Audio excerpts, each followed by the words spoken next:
For as long as humans have existed, we have looked to the skies with questions. What lies beyond our fragile world? Could we, one day, survive among the stars? Mars, once a distant red light in our night sky, has become the stage where these questions are tested. At first glance, the great dome rising from the barren surface looks impossibly fragile, a glass sanctuary in a hostile desert.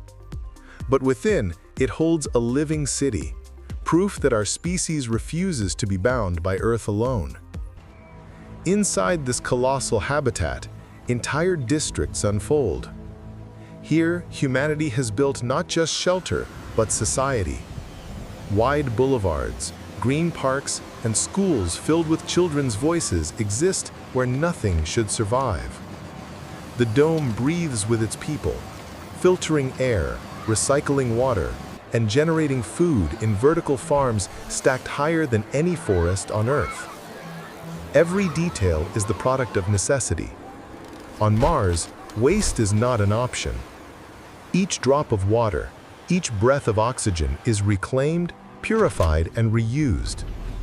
The glass overhead shields residents from deadly radiation while letting sunlight pass through, powering the colony's artificial ecosystem.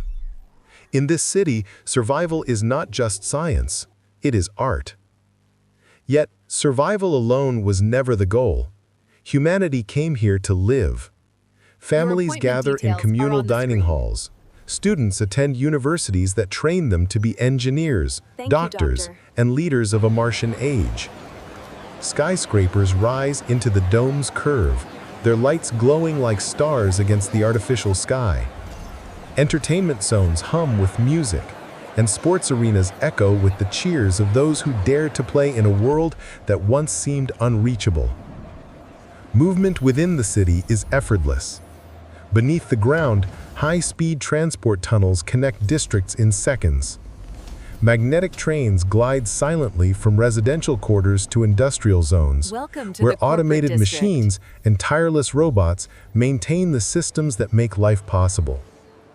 Every journey is a reminder of humanity's determination to build order in a place that once promised only chaos. And yet, the city's heart is not in its machines, but in its people. Walk through the dome and you will find scientists, artists, parents, and children, each carrying the same dream. They are not just surviving Mars, they are redefining what it means to be human. For in this fragile bubble, life is not measured by what was left behind on Earth, but by the possibility of what lies ahead. Wow. Beyond the dome, the reality of Mars presses in. The silence is absolute. The air is unbreathable. The cold unforgiving, and dust storms rage with the power to strip metal bare. A single mistake beyond the airlock can be fatal. And yet, even here, humans venture out. Rovers explore the terrain. Scientists drill into the ancient rock, searching for signs of life that may once have existed.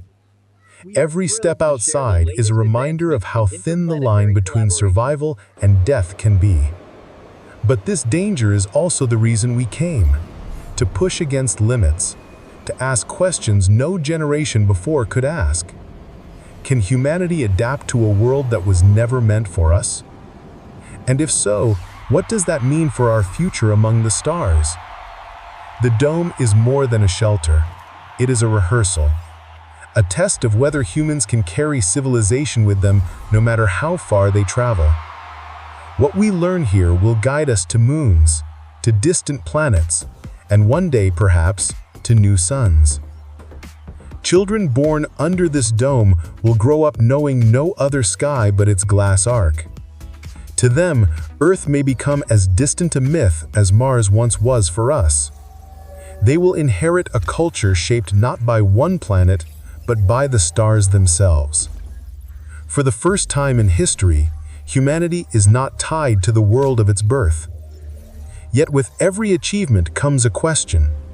If we can survive here, should we? The colony thrives, but it thrives under constant vigilance, powered by technology that must never fail. Is this resilience or dependence? Do we conquer Mars, or does Mars hold us captive within our domes? Perhaps, though, that is the point. Humanity was never meant to conquer. We adapt, we learn, we endure. Mars reminds us that survival is not about bending a world to our will, but about finding harmony within its limits. As the sun sets beyond the dome's horizon, its light bends across the glass, casting the city in a warm glow. Families gather in homes designed for a world that is not Earth. Music plays, laughter carries through the streets. Here, in a fragile bubble, on a silent planet, humanity proves what it has always known deep down, that survival is not enough. We are builders, dreamers, explorers. And in this city beneath alien skies, we take our first true steps into becoming a species of the stars.